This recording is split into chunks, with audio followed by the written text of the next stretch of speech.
श्री गणेशदत्त गुरुभ्यो नमः। चैतन्यः शाश्वतः शान्तो व्योमातीतो निरञ्जनः बिन्दुनादकलातीत तस्मै श्री गुरवे नमः। दिलिया वाचोनी नेदवे म्हणोनी असेल तुझे मनी सांगमज समस्त महितळी तुम्हा दिले बळी त्याते हो पाताळी बैसविले सुवर्णाची लंका तुवा दिली एका तेणे पूर्वी लंका कवणा दिली अढळ त्या ध्रुवासी दिल्हे ऋषिकेशी त्याने हो तुम्हासी काय दिल्हे। गुरु आणि पुष्प 3 या ग्रंथातील साक्षात्कार व तेजोमय भगवंत या अध्यायाच्या पुढील भागाचं मी पठण करीत आहे। या अध्यायात परमपूज्य सद्गुरू श्री रामकृष्ण क्षीरसागर स्वामी आपल्या प्रासादिक वाणीतून मार्गदर्शनपर आशीर्वाद देताना म्हणतात, तेजोमय भगवंताचे दर्शन झाले आणि संशय आला नाही तर आनंद दर्शन होते। जर दर्शन होऊन संशय शिल्लक राहिला तर विश्वरूप दर्शन आहेच, पण ते फार भयानक असते। मनुष्याच्या मनात अनंत कल्पना असतात, त्या पटकन जात नाहीत, म्हणून कधी कधी भगवंताच्या दर्शनानेही आनंद निर्माण होत नाही। भगवंत एकदा दोनदा क्षमा करील, परंतु पुढे पुढे शासन आहेच। हे सर्व योग्य रीतीने घडायला साधकाची योग्यता पाहिजे। योग्यता व दर्जा प्राप्त केल्याशिवाय काहीही लाभत नाही। काही भक्त आम्हाला येऊन सांगतात की आम्ही ध्यानाला बसलो की एक तेजस्वी बिंब दिसते व नाकाजवळ येऊन गुप्त होते। आम्हाला तेजाचे दर्शन झाले। आम्ही त्यावर चर्चा करीत नाही, उलट फार चांगले आहे म्हणून त्याला परत पाठवतो। भगवंताचे तेज दिसणे एवढे सोपे आहे का? भगवंताच्या तेजाच्या दर्शनाने आनंदाचा झरा निर्माण होतो। बोलणे भराभरा सुचते, उत्तरे भराभरा सापडतात, समोरच्या माणसाला निरुत्तर करता येते। जर आम्हाला भगवंताचे दर्शन झाले नसते तर आम्हाला अनेक पुस्तकांचा आधार घेऊन व अनेक मुद्दे एकत्र करून मगच प्रश्नांची उत्तरे द्यावी लागली असती। ईश्वरी साक्षात्काराचे शुद्ध ज्ञान प्राप्त होते। साक्षात्कारी व्यक्ती पाहिल्यावर आनंद निर्माण झालाच पाहिजे, अशी व्यक्ती ओळखण्याची ती खूण आहे व ईश्वरी अनुभूतीचे ते लक्षण आहे। परमपूज्य सद्गुरू म्हणतात, मला पाहिल्यावर तुम्हाला आनंद होतो ना? तुम्हा लोकांना दर्शनात सर्व प्राप्त होते। निव्वळ दर्शनाने सुद्धा तुमची इच्छित कामे पूर्ण होतात। यशोदेला भगवंताबद्दल संशय होता। जेव्हा भगवंताने तिला विश्वरूप दर्शन दिले तेव्हा त्यांचे यशोदेशी असलेले नाते बदलले। एक प्राध्यापक शंकर जयंती निमित्त व्याख्यान देण्यासाठी आश्रमात आले होते। त्यांचे माझ्याशी तुकारामाविषयी संभाषण झाले। तेव्हा त्या प्राध्यापकांनी विचारले की तुकारामांना साक्षात्कार केव्हा झाला? त्यांना साक्षात्कार झाला त्याची लक्षणे काय? त्यावर मी त्यांना म्हणालो, ज्या क्षणाला वैराग्याची विशेष उर्मी निर्माण होते तेव्हा साक्षात्कार झाला असे समजावे। दुधात पाणी किती आहे हे डिग्री लावल्यानंतर कळते, तसेच साक्षात्काराचे आहे। तुकारामाची पहिली बायको वारली, मुलगा वारला, होती तेवढी संपत्ती सुद्धा नष्ट झाली, त्यांचा सर्व प्रपंच उद्ध्वस्त झाला।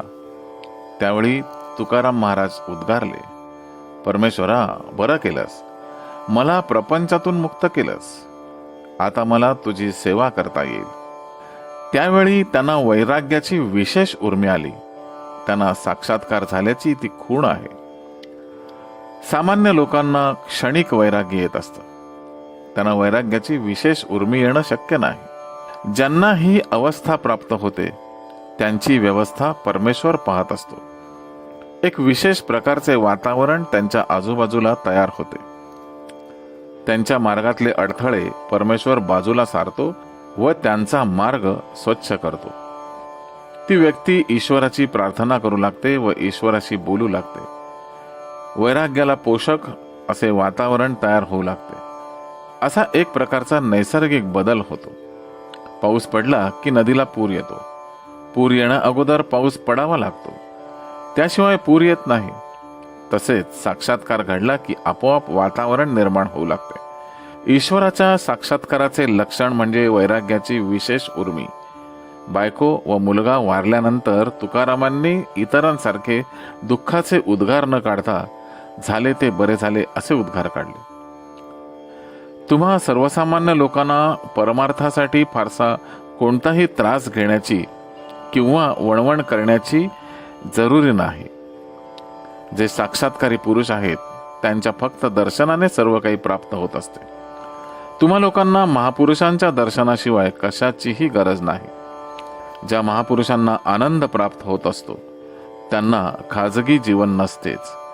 त्यांना मिळणारा आनंद ते इतरांना देतात. हे साक्षात्कारी पुरुष जेव्हा येतात तेव्हा येताना पूर्वसुकृत बरोबर घेऊन येतात. त्यांच्या जीवनात त्यांना जे आचरायचे आहे ते केवळ लौकिक असते. त्यांना धडा घालून देण्यासाठी, त्यांना मार्गदर्शन करण्यासाठी, शिकवण्यासाठीच त्यांचा जन्म असतो. यांच्याजवळ केवळ स्वतःपुरती तरतूद नसून सर्वांना पुरेशी तरतूद असते. त्यांचा अनुग्रह जर आपल्याला लाभला तर परिसाचा स्पर्श लोखंडाला झाल्यावर ज्याप्रमाणे तात्काळ त्याचे सोने होते किंवा चिंतामणीचा प्रकाश ज्या वस्तूवर पडतो त्याचे जरी सोने होते, तद्वतच इथेही तसेच होते. आपण श्रेष्ठ गुरूंकडून अनुग्रहित झालो की तीच ज्ञानाची प्राप्ती आहे व अनुग्रहित होत नाही तोपर्यंत आपली अवस्था अपरिपक्व आहे असे समजावे. ज्या महापुरुषांना साक्षात्कार झालेला असतो त्यांचे अंतिम ध्येय परमेश्वराचे दर्शन हेच असते. त्यांना ईश्वराच्या अवताराचे दर्शन झालेले असते. अवताराच्या ज्ञानाने कृतार्थ होता येत नाही. ज्यांनी अवताराचे दर्शन घेतले त्यांना परमेश्वराचे दर्शन होणे फार महत्वाचे आहे. ते दर्शन त्यांना अंतिम अवस्थेत होत असते. ते दर्शन त्यांना झाले की सांगू शकतात, आपुले मरण पाहिले म्या डोळा. अशा महापुरुषांना पुन्हा जन्म घ्यावा लागत नाही. जे परमहंस असतात तेच या स्थितीला पोचतात. त्यांना परमेश्वराचे दर्शन झाले की मग ते इतरांना त्याचा लाभ देऊ शकतात. एवढा अधिकार त्यांना प्राप्त होत असतो. परमात्म्याच्या दर्शनानंतर ही अवस्था प्राप्त होते. परमपूज्य सद्गुरू म्हणतात, सध्या मला कर्मकांड, उपदेश, अनुग्रह इत्यादी गोष्टी कराव्या लागतात. त्या काळात ती स्थिती प्राप्त झाल्यानंतर काही करावे लागणार नाही. परंतु अशी अंतिम स्थिती हळूहळू येईल. संत तुकाराम महाराज, संत नामदेव, समर्थ रामदास, एकनाथ महाराज या सर्वांना ही स्थिती हळूहळू प्राप्त झाली होती. अंतिम अवस्थेची सुरुवात केव्हा होते व शेवट केव्हा होतो हे सामान्य लोकांना कळत नाही. सामान्य लोकांचे काम म्हणजे त्या महापुरुषांच्या सन्निध जाऊन बसणे, त्यांच्या चरणांपाशी स्थिर होणे हे आहे. श्री गुरुदेव दत्त. गुरुबंधू आणि भगिनींनो, या पुढील अध्यायाचे पठण करण्यासाठी पुन्हा भेटूया उद्या सकाळी 6 वाजता. श्री गुरुदेव दत्त.